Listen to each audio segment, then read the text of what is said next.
మీ business ఏదైనా మీ ఊర్లో promotion చేయాలంటే అది సుమన్ టీవీతోనే సాధ్యం. ఇప్పుడే సంప్రదించండి. మెనోపాజ్ వచ్చిన తర్వాత మళ్ళీ బ్లీడింగ్ అవ్వడం అనేది నార్మలా?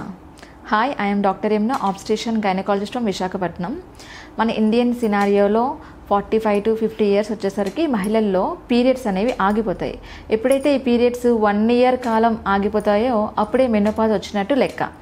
ఈ మెనోపాజ్ వచ్చిన తర్వాత కొంతమంది మహిళల్లో లైట్గా స్పాటింగ్ అవ్వడము, బ్లీడింగ్ అవ్వడము, హెవీ బ్లీడింగ్ అవ్వడము జరుగుతుంది. దాన్నే పోస్ట్ మెనోపాజల్ బ్లీడింగ్ అని అంటాం. ఈ పోస్ట్ మెనోపాజల్ బ్లీడింగ్ అనేది నార్మల్ అయితే కాదండి, ఇట్స్ కంప్లీట్లీ అబ్నార్మల్. ఎప్పుడైతే ఒకసారి పీరియడ్స్ ఒక మహిళకి ఆగిపోతాయో మళ్ళీ ఇంకెప్పుడు పీరియడ్స్ అనేవి రావు. ఒకసారి మళ్ళీ అగైన్ వాళ్ళు స్పాటింగ్ కానీ ఏమైనా బ్లీడింగ్ కానీ అయితే కనుక ఖచ్చితంగా గైనకాలజిస్ట్ దగ్గరికి వెళ్ళి పరీక్ష చేయించుకోవాలి. అసలు ఏం జరుగుతుంది ఈ మెనోపాజ్లో? ఈ మెనోపాజ్లో మనకి ఓవరీస్ నుండి వచ్చే హార్మోను ఈస్ట్రోజన్ అనేది కంప్లీట్గా ఆగిపోతుంది. ఓవరీస్ ఫంక్షన్ అనేది కంప్లీట్గా ఆగిపోతుంది. ఈ ఈస్ట్రోజన్ హార్మోన్ తగ్గిపోవడం వల్ల గర్భసంచి లోపల పొరల్లో కొన్ని చేంజెస్ అనేవి జరుగుతాయి.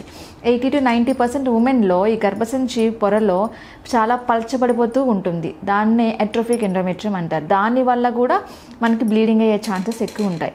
ఒక 10% అది మహిళల్లో మాత్రం ఈ గర్భసంచి లోపల పొరల్లో క్యాన్సర్ గడ్డలు ఫామ్ అవడం అనేది స్టార్ట్ అవుతుంది. దాంతోపాటు ఈ పొర అనేది సైజు పెరుగుతుంది. దాన్ని హైపర్ప్లేషియా కండిషన్ అంటారు. ఈ కండిషన్ ఇది కూడా ప్రీ మాలిగ్నెంట్ కండిషన్, అంటే క్యాన్సర్ రాకముందు వచ్చే కండిషన్ అన్నమాట.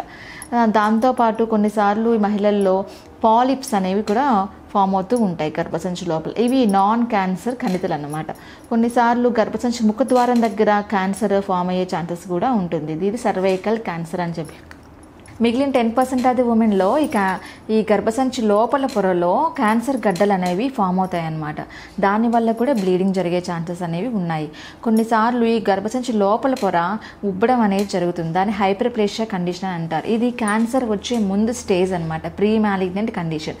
కొన్నిసార్లు గర్భసంచి లోపల పాలిప్స్ అనేవి ఉంటాయి. దానివల్ల కూడా బ్లీడింగ్ అనేది జరుగుతుంది. అయితే ఇది నాన్ క్యాన్సర్ కణితి అన్నమాట.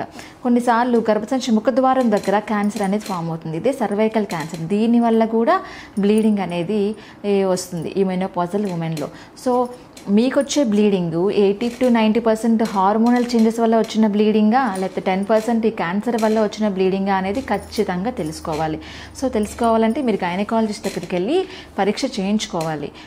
మీ గైనకాలజిస్ట్ సర్వైకల్ ఎగ్జామినేషన్ చేస్తారు. దాంతోపాటు ప్యాప్స్మియర్ అనే టెస్ట్ కూడా చేస్తారు. దాంతోపాటు సింపుల్ అల్ట్రాసౌండ్ స్కాన్ చేయించి దాంట్లో గర్భసంచిలో అసలు ఏం ప్రాబ్లం వచ్చింది అనేది మీకు పరీక్ష చేసి దానికి ట్రీట్మెంట్ అనేది ఇస్తారు. సో ఆల్వేస్ డోంట్ ఇగ్నోర్ ఈ post menopausal bleeding. Post menopausal bleeding అనేది నార్మల్ అయితే కాదండి. ప్రతి ఒక్క మహిళ ఈ పోస్ట్ మెనోపాజల్ బ్లీడింగ్ అనేది ఇగ్నోర్ మాత్రం చేయొద్దు. ఎర్లీ ఇవాల్యుయేషనే మనకి బెటర్ రిజల్ట్స్ అనేవి ఇస్తుంది. ఈ బ్లీడింగ్ అవుతుంది కదా అని ప్యానిక్ అవ్వకుండా డాక్టర్ని, గైనకాలజిస్ట్ని కన్సల్ట్ చేసి దేనివల్ల బ్లీడింగ్ అవుతుందో టెస్ట్ అనేది చేయించుకోండి. ఇగ్నోర్ మాత్రం చేయొద్దు. ఈ స్టేజ్లోనే ఏ డిసీజ్ అయినా తెలుసుకుంటే ట్రీట్మెంట్కి మల్టిపుల్ ఆప్షన్స్ అనేవి ఉంటాయి. గుడ్ రిజల్ట్స్ అనేది ఉంటుంది.